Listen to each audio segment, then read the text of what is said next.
Satu, dua. Siap ya? Sini. Cek. Tar dulu, sini dulu baru di situ Pak Rizky, nggak apa-apa. Ulang. Sini dulu. Hah? Satu dulu.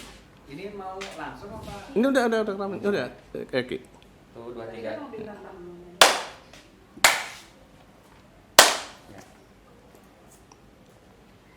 Oke, assalamualaikum warahmatullahi wabarakatuh.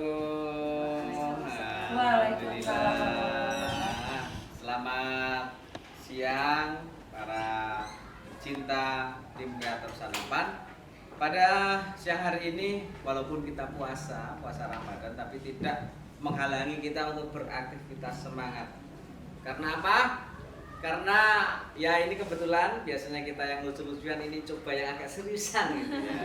Iya, benar sekali. Di sini ada beberapa bintang tamu, ini bintang tamu saya dikelilingi oleh 3 bidadari yang berasal dari planet surga. Yang pertama kita perkenalkan dari depan saya, ini ada beliau adalah Ibu Hajah Yayah Mardiah ya. Ibu Hajah Yayah Mardiah. Ini ada Ibu Dian. Selamat siang. Dian, dan ini kali ini nggak usah dikenalkan karena sudah tahu semuanya tim kreator.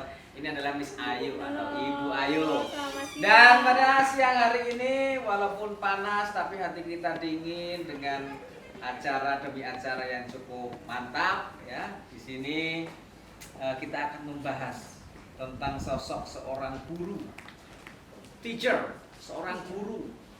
Guru itu adalah kalau dalam bahasa filosofi Jawa itu digugulan ditiru. Jadi dia adalah seorang panutan. Karena satu teladan itu lebih baik dari 1000 harapan.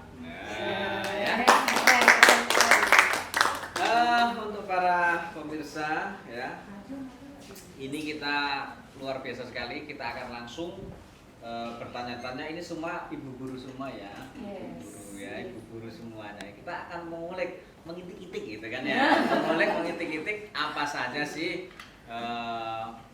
menjadi seorang guru itu, apa saja sih kelebihannya, dan mungkin ada sesuatu hal yang amazing atau sesuatu hal yang luar biasa di dalam seorang guru itu, apa yang membuat Anda semuanya menjadi seorang guru. Yang pertama, senior kita dulu, Ibu Hajah Yayah. Apa yang menjadi motivasi ibu untuk menjadi seorang guru? Dari muda mungkin dulu dilamar sama seorang banyak lamaran. Ternyata pengen mencerdaskan kehidupan bangsa. Apa sih motivasi seorang perempuan untuk menjadi seorang guru? Silakan. Ya, terima kasih Pak Agus. Yang menjadi motivasi ya saya menjadi seorang guru, sebenarnya sih kalau lagi masih kan itu tamat SMP ya, dulu saya sanawiyah gitu kan.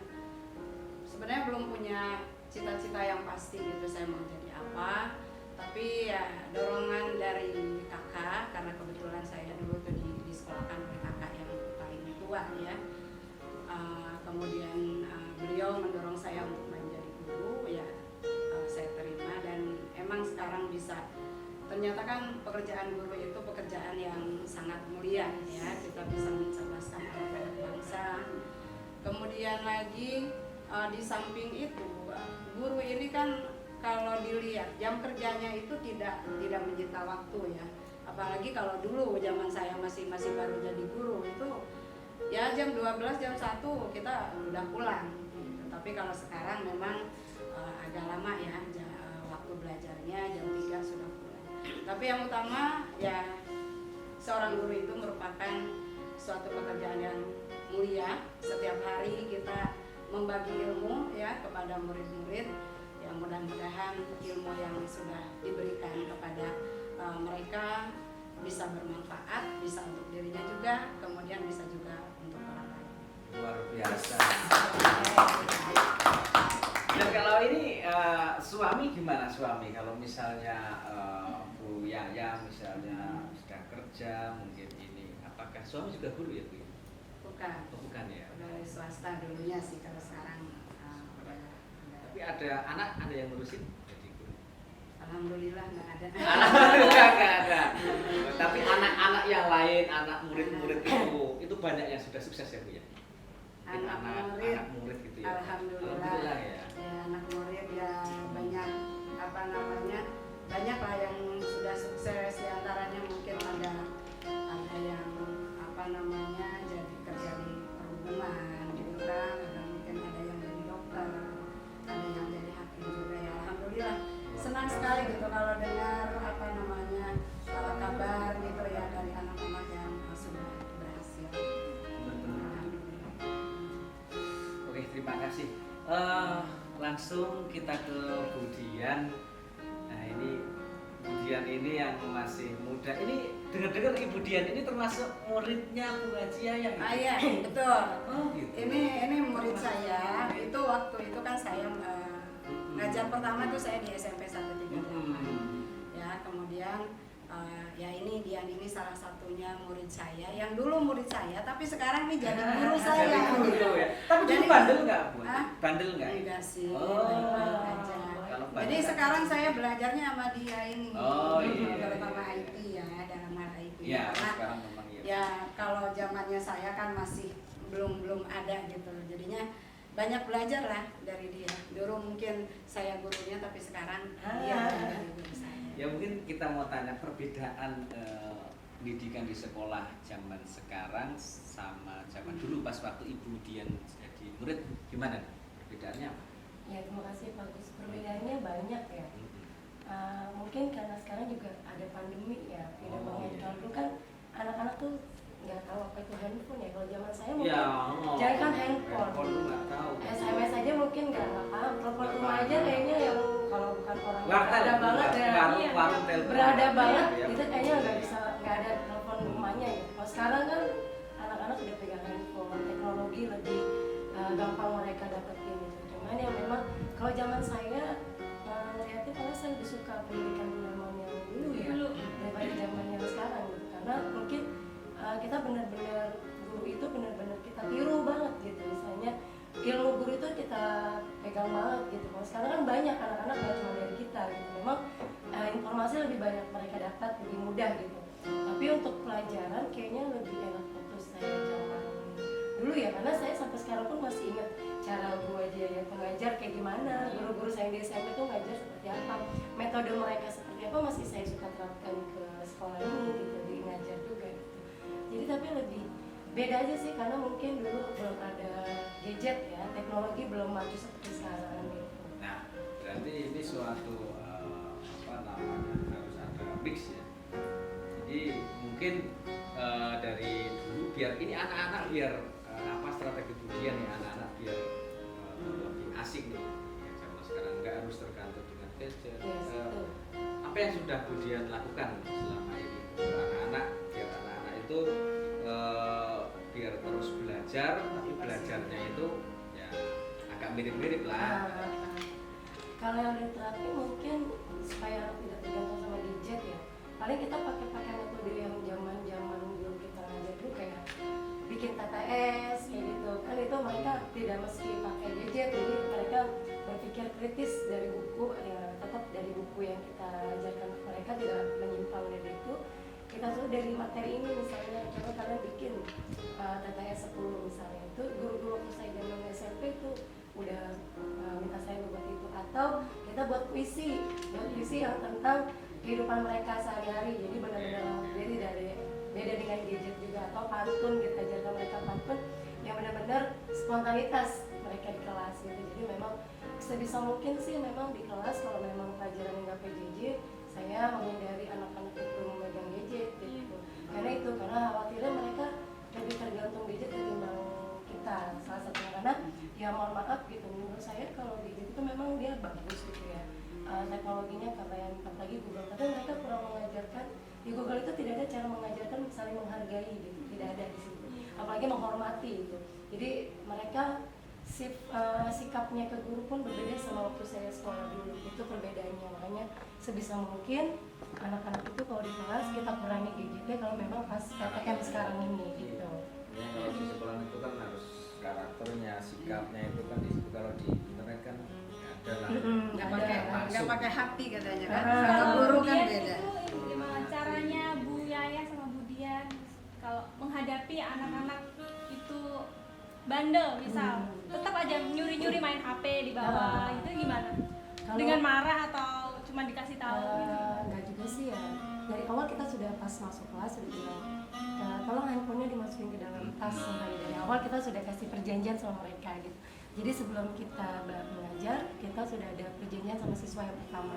Yang kedua, ketika ketahuan mereka mengambil handphone, kita kasih peringatan dulu ke mereka.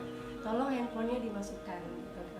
Tidak perlu pakai marah sih sebenarnya anak-anak itu ya. Dengan kasih sayang, malah kadang dengan sentuhan kita, mungkin mereka jarang sentuh di rumah mungkin ya. Dengan sentuhan kita, mereka lebih paham apa mau kita ternyata. Ya banyak lah sebenarnya anak-anak itu bukan anak-anak bandel menurut saya. Mereka kurang perhatian di rumah sih kalau menurut saya. Jadi mungkin di sini di sekolah kita sentuh mereka dengan ya sering kita habis ininya, kalau mereka kita sering ajak ngomong bareng gitu. Insya Allah sih mereka akan deket sama kita gitu. Jadi nggak perlu pakai marah sih sebenarnya gitu. Itu aja sih. Iya, bagus. Tapi kan kita harus tetaplah perkembangan zaman, itu kita tetap harus. Jadi anak-anak nanti kalau anak-anak nggak bisa ini, wah ini saya nggak tahu ini kan bagus juga karena perkembangan zaman kita harus ikuti, tapi tetap harus didampingi lah ya. Orang tua didampingi. Iya. Ada Ada sih anak bagus ya. juga minder ya, Iya. dia diem, nggak mau nanya juga, malu sama temennya juga, mungkin kurang deket juga. Ada sih pelajaran bahasa juga yang pakai gadget, ada kayak misalnya kamus besar bahasa Indonesia kan gitu. Coba cari di kamus kalau memang ada penting. Ada juga pelajaran kalau Jadi tetap fleksibel Iya, gitu ya, fleksibel. memang saatnya nggak usah Iya, megang HP ya, saatnya megang iya. HP. Jadi memang kalau ada saatnya pakai HP kita janjian sama mereka. Silakan buka, tapi tolong jangan buka WA atau yang lainnya. Kita pelajarannya hari ini fokus ke pelajaran hari ini. Insya Allah sih anak-anak mengerti gitu. Yang penting dari awal kita sampaikan dulu. Gitu. Berarti antara murid dan guru jadi ada kayak temen gitu ya, Ya. kesepakatan ya. Iya, Gimana ya? Dari teman, dari sahabat Mantap lah. ya kan. Mantap, oke terima kasih Bu Dian. Nah, Oh, sekarang ini. ke ini nih, Miss Ayu. Ini ya. Ini dengar-dengar nih Bu, ada yang mau memasuki purna tugas, purna Oh, bakti nih. gitu. Gimana nih Bu Yayah, bener nggak Bu? Iya, alhamdulillah. Jadi kemarin saya sudah diundang gitu ke Balai Kota untuk menerima SK pensiun. Ya, jadi saya pensiun pertanggal 1 Mei. Berarti udah 1 Mei 2022 ini sudah tidak aktif Bentar lagi. lagi ya Bu ya. Iya, saya ngajar udah lama banget sih. Dari tahun berapa Bu kalau berarti? Saya tuh mulai CPNS tahun 1984. Nah, sekarang udah 2022 ya. Berarti saya ya sekitar 38 tahun ya ngajar selama 38 tahun. Keren. SK pertama saya di SMP Negeri 138 ya, itu selama 34 tahun di SMP Negeri 138. Kemudian dimutasi ke SMP 168 ini tahun 2018. Berarti saya 4 tahun ya, 4 tahun mengajar di sini di SMP 168. Luar biasa sekali ya Bu ya. Iya. Kira-kira ada nggak sih Bu suka dukanya selama mengajar selama 38 tahun ini ya? Kamu boleh. Iya.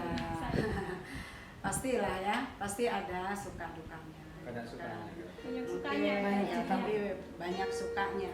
Ya, kalau kendalanya atau dukanya mungkin ya seperti biasa dimanapun anak, kadang ada yang kalau misalnya ada kita memberikan tugas gitu kan, ada saja yang tidak mengerjakan, atau misalkan ulangan, ada perasaan kita sudah semaksimal mungkin gitu ya kita mengajar, tapi masih ada saja anak yang nilainya belum tuntas. Nah, tapi kita berusaha terus mendekati anak tersebut bagaimana caranya supaya anak itu bisa gitu ya. Kalau sukanya ya banyak sekali ya, sukanya merupakan hiburan juga gitu kan, karena selalu dekat dengan anak-anak ya. Kemudian kalau memang anak itu apalagi dengar anak itu berhasil gitu kan, Yes. nah, itu merupakan suatu Kebahagiaan kebahagiaan tersendiri ya, Bu, ya. tersendiri gitu bagi kita.